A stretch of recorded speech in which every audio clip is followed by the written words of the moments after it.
Hi there, and welcome to another episode of A Conversation with Father Orsi. I'm BC Cloutier, President of Action for Life, and this is Father Michael Orsi. Good morning, Father. Good morning, my man. Boy, do we have an action-packed program today. Uh-oh. We're going to talk about immigration. Woo! That's folks, like that is a hot topic. It is, according to a Gallup poll that was conducted in February, immigration is the number one concern of the American voter. And rightly so. Oh, Rightly so. Just when you watch, yeah. You see those pictures of them coming over the southern border just in waves. Crazy. And they tell me the same thing is happening in the northern border, that a lot of immigrants are coming over the northern border too. I mean, I wouldn't want to stay in Canada either. I mean, oh boy. It's too cold. It's too cold. Now you've done it, Father. Yeah, Florida's nice and warm. Let me just tell you, a new Lifeway Research survey, and I should say that Lifeway Research is the research arm of the Southern Baptist Convention. Anyway, new survey that they conducted a few weeks ago reveals that a growing number of evangelical voters are fed up with the current immigration situation. But the majority of those surveyed said they want nuanced reforms that will provide a pathway to legalization for those already here while cracking down on this out of control border situation. And as I mentioned, immigration is the number one concern of voters in America, as it well should be. Yeah, certainly it is a grave concern. First of all, remember the fall of the Roman Empire? I wasn't there, Father. I'm old, but not that old. But I was.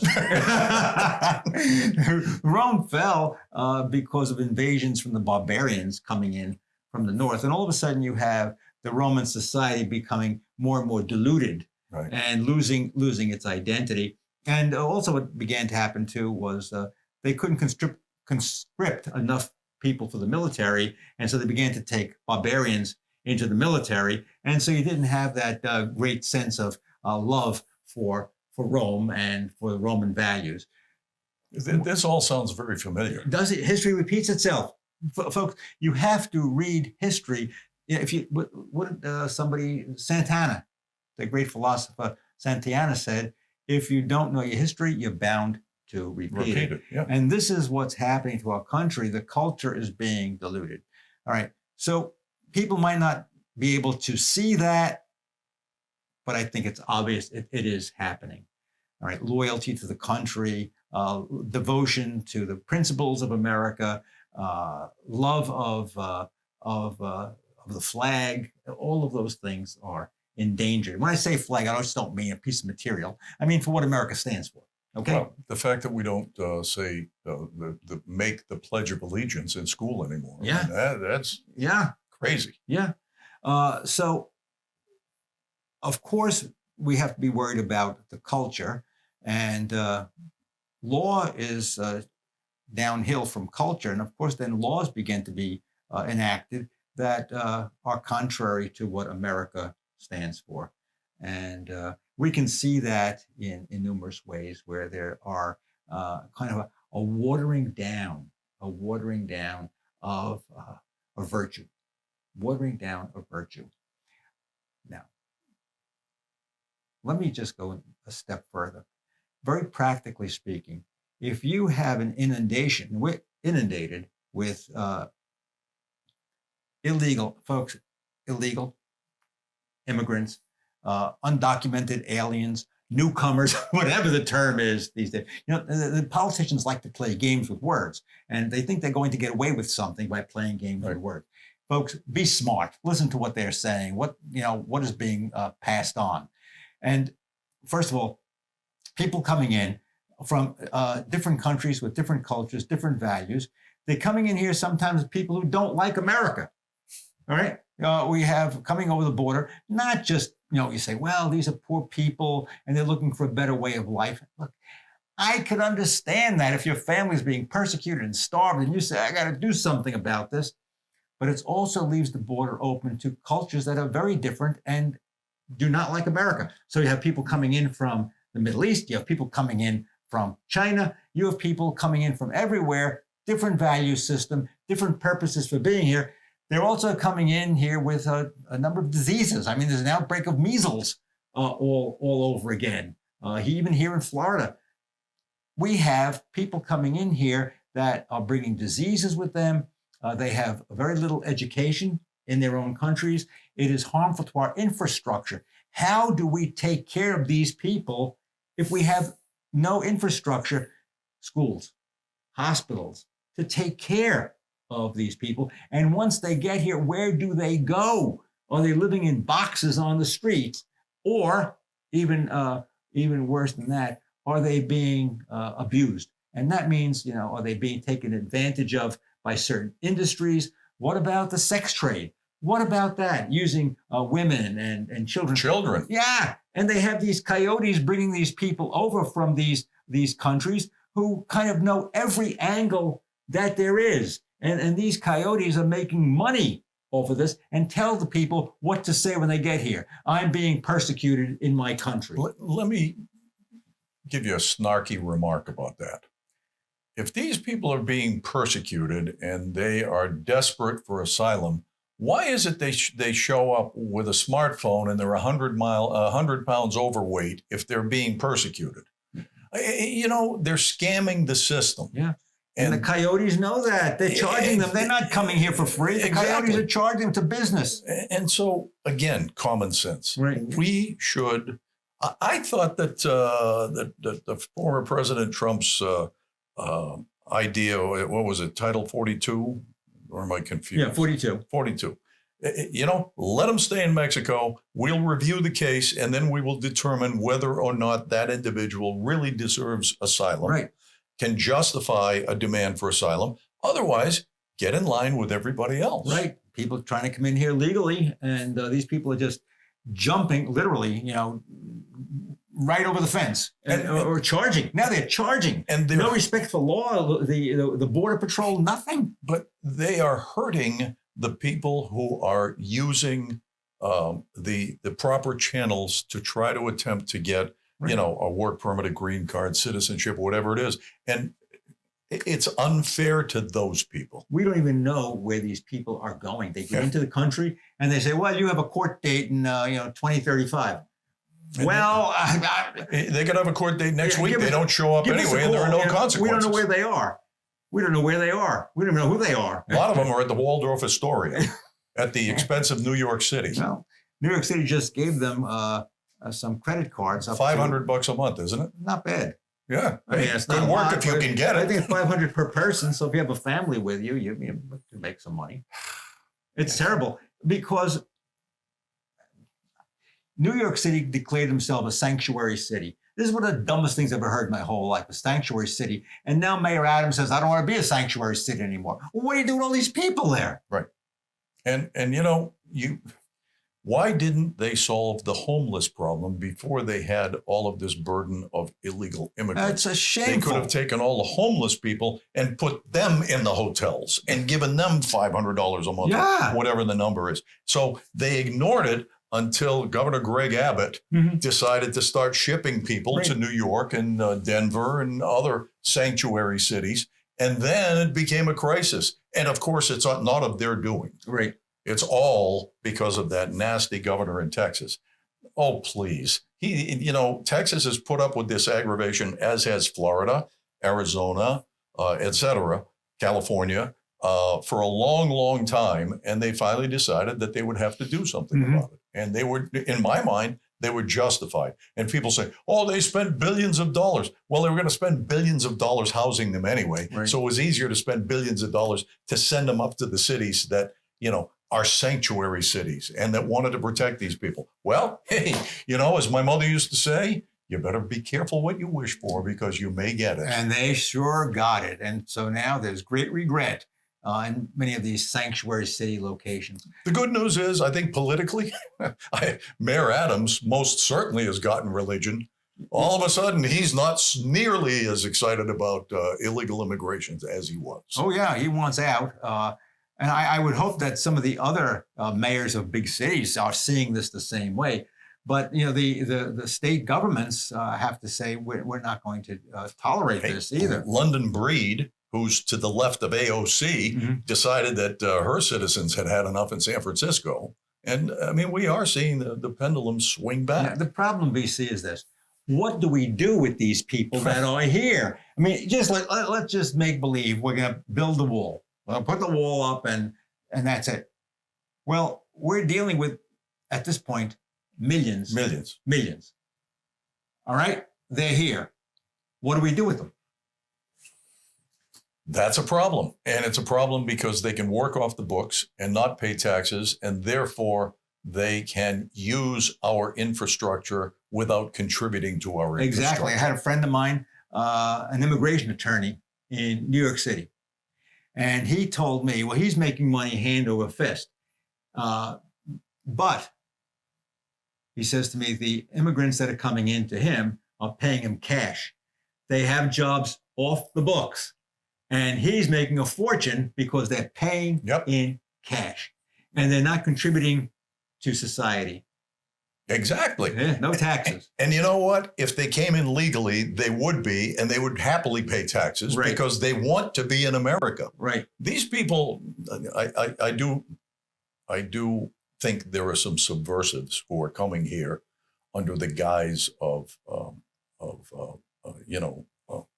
protection that are not here to be protected. They're here to cause trouble. But for the vast majority, they'd be happy to pay taxes if we could just find a way to give them a work permit. Right. But first, we have to encourage the remainder to stay where they are for the time being.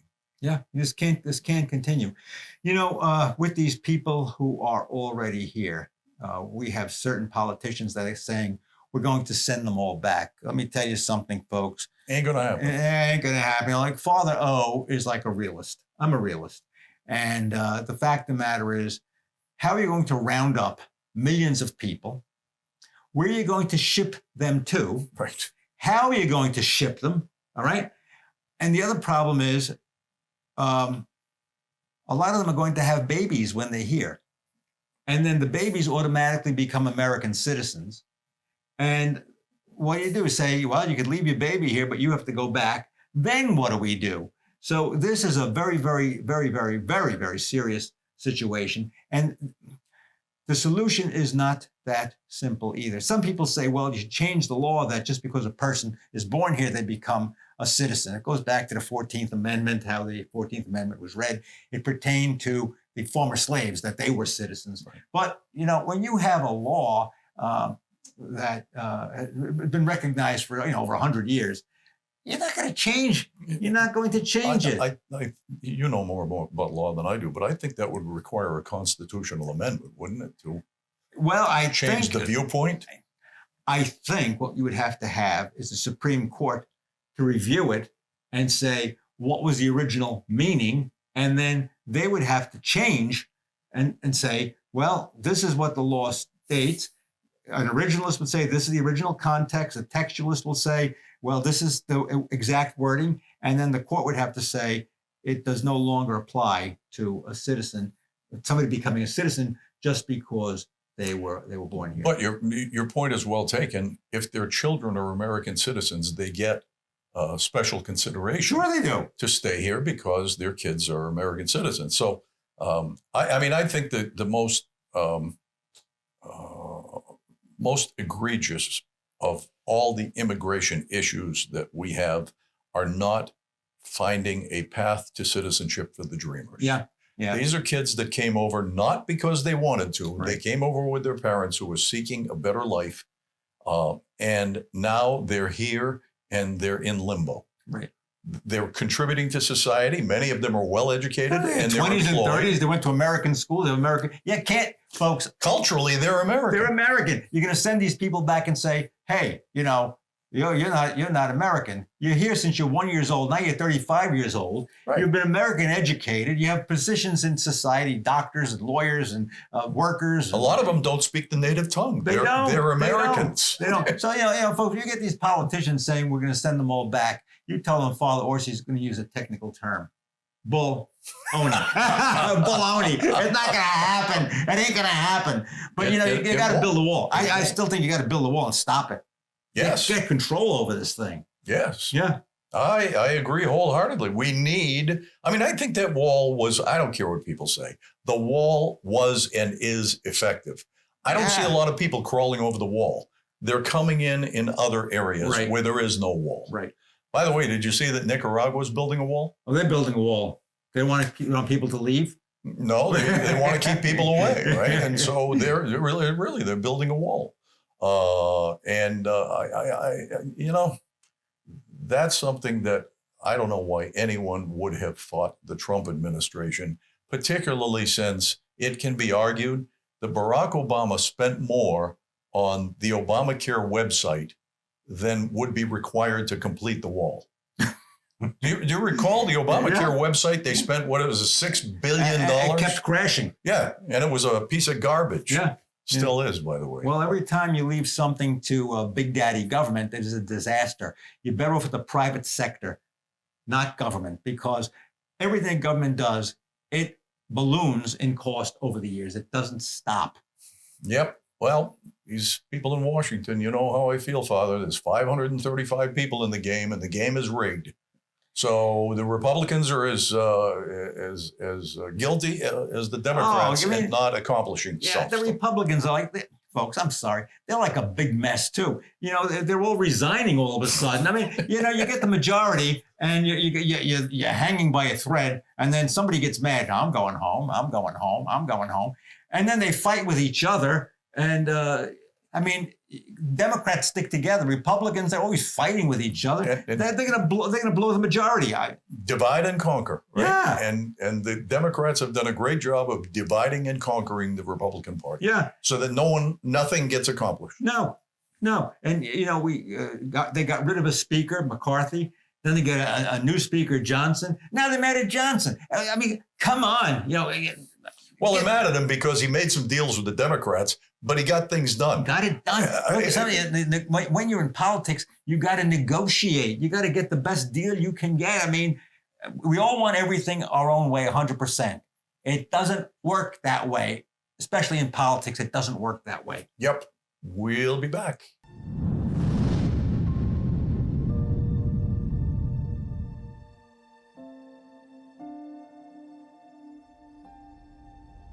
Hi, folks. Over the weeks, you have become more and more familiar with our program, Conversations with Father Orsi. I know that you are enjoying the programs because you tell me that you do. I want you to be sure that you should never worry about missing an episode because you can go to actionforlife.org and catch all of the episodes that we have produced over the last year.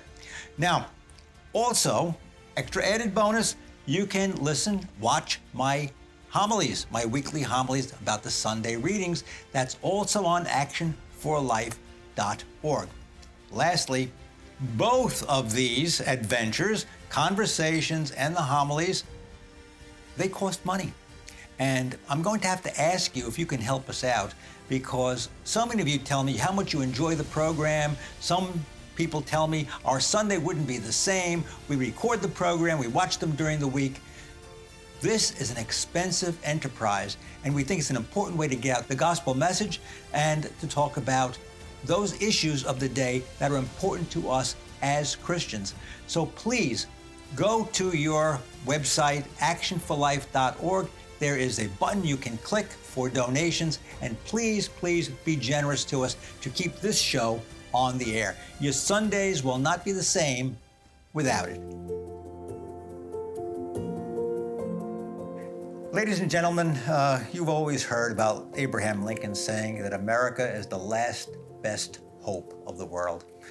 Keep that in mind. A lot of us these days do not appreciate our country or are letting ourselves fall short of what America is supposed to be and what America can be. We live in a society today which does not hold the same values that our founders had and what Abraham Lincoln held so dearly. Go back on history, see what they said, and to know who we are. Pass that on to your children. It is a matter of salvation, saving our country, and sometimes even means saving our souls, because America is a light to the world. let us continue to pray for our country and to vote for those people who hold in their minds and hearts the vision of our founders, of Abraham Lincoln and of Ronald Reagan. Welcome back to A Conversation with Father Orsi. I'm B.C. Cloutier. We're talking about immigration today, Father, and this whole conversation started with the Evangelicals, particularly the Southern Christian Conference. Did I get that right? Yeah.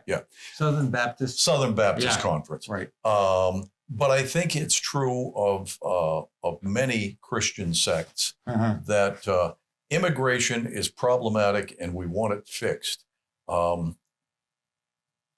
I'm wondering why people, and maybe in this coming election, people will vote more. And I'm not talking the presidential election. I'm talking in Congress and in the Senate. If people won't pay more attention to immigration and seek out politicians who are willing to engage in dialogue and find a solution. It's going to be in the middle. We know that. We know that. It's not going to be all of them. It's going to be a series of compromises that make things happen. And it appears from what the Southern Baptists, with the research that was conducted, that the evangelicals are ready to address this issue seriously. I think the polls, certainly the Gallup poll from February, shows that everyone in America sees this as the number one issue. It's amazing because usually the economy is the number one issue. And we know that our economy is not nearly as good as Washington would have you believe. And yet immigration is so problematic that it trumps the economy in no pun intended. No pun intended. In the minds of the American people. What do you see here? What do you think could happen? What I think is important, first of all, is that the American people pay a lot more attention to what the politicians are saying. But I don't just mean, a token, a phrase, getting out something for the campaign. Oh, that sounds really good. I'm going to send them all back. You'll see. It's like, so I want. No, we talked here earlier about some of the implications and complications that are involved here. When you talk about the Southern Baptist Convention and their concerns, every Christian should be concerned about immigration. First of all, people do have a right to immigration. They do have a right to immigration. What do I mean by that? I mean, the earth is for the good of mankind. It's for the good of mankind, and we are entitled to the goods of the earth. However, we also have to be aware that countries have not just a right, but an obligation to protect themselves so that they can have a well-functioning society. We'll get back to a conversation with Father Orsi right after this. But for the moment, I'd like to talk to you about the expense of airing this program. Many people don't realize how expensive it is to produce this program and to get it on the air. Would you care to guess? It's about $3,000 per week. We think that's a reasonable expenditure, but obviously it's an expensive one. So we need to ask for your help. If you'll go to actionforlife.org and click on the donate button, it would be greatly appreciated. Now, you can donate once or you can donate each month, and we certainly have viewers who do both. We appreciate that. Please take time now to visit actionforlife.org and click on the donate button. Thank you so much for your support, and may God bless you always.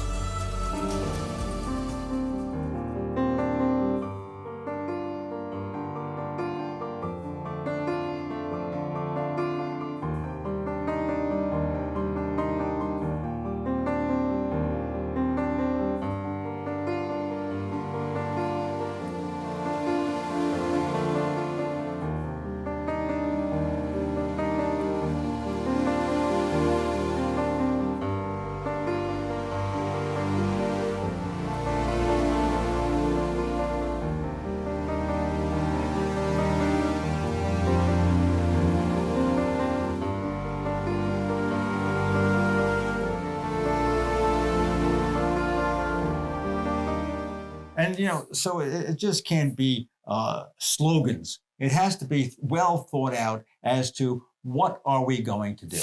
Yeah. As I said, people have to listen to what the politicians are saying. They have to go a little more than just skin deep, because it's not just building the wall. It's what do we do with the ones who are here, and what programs are we going to put in for future immigration? Mm-hmm. Look, this is a nation of immigrants. You've heard this a million times. My father came from Italy. He came here legally, and he made a living over here, and he raised his family over here. And till the day he died, he would put the American flag out every day. And he used to say to me that the best thing that ever happened to him was to get drafted.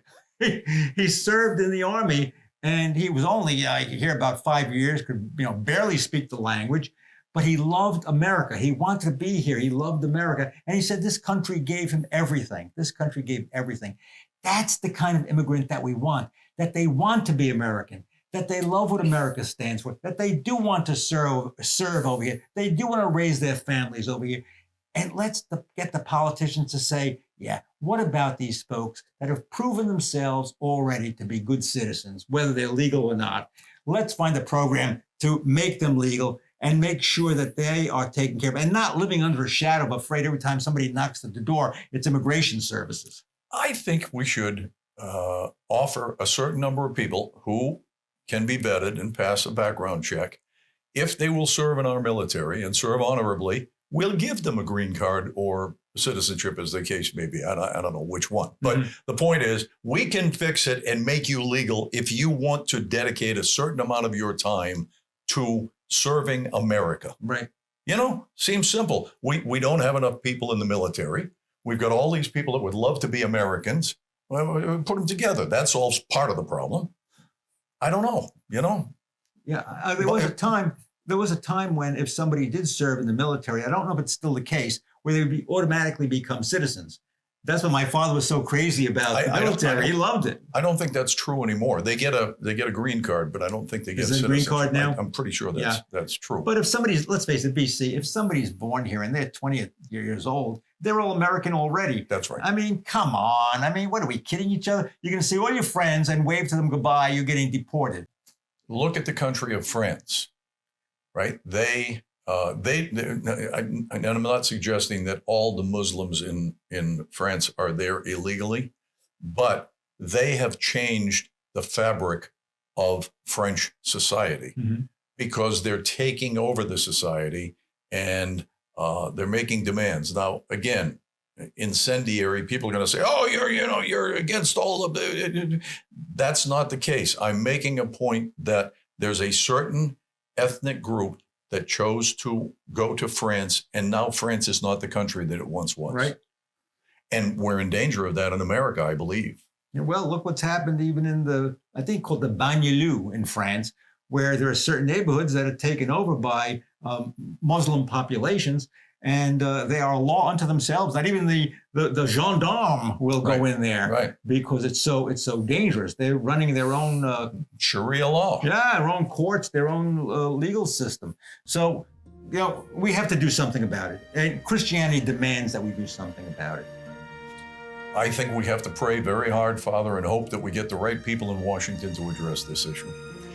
That's all for this edition of A Conversation with Father Orsi. We hope to see you again next week, same time, same place. Meantime, I'm BC Cloutier, wishing you a very happy week, and God bless.